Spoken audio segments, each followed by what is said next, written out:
Letsatsi le phirima ke lebile diphawana, ke hitile ba re tlogetseng mpuutsane, ke lebile metlaagana. Kgotlhang di gotlhang maikutlo, pelo e babega. A mme kgarebe ke hitileng tlase ga setlhare, ke itse puo e reng.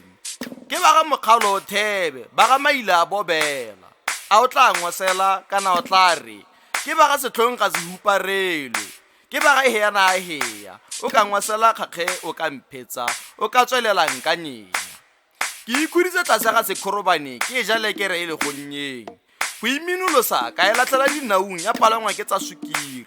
Hale ka ipotsa, a ba tlotletse kgwamashi yo hale, a ba mo tlotletse ka tshoswane tsa go loma botlhoko le sonya, tse di lumileng ka bana ka kabala, a ba mo tlogetseng ha Ngwaketse le Kwena e le madi.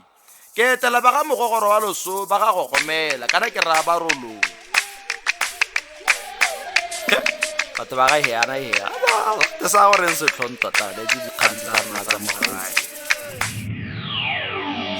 Nako nngwe ke sa le mosimanyana ke le tlase ga setlhare sa morura re o selasela. Mosimanyana mongwe a metsa thula ya mokgama a sala a herola matlho, le tshogong o mongwe a mongatla ka heisi sefubeng a phinya kgwathula.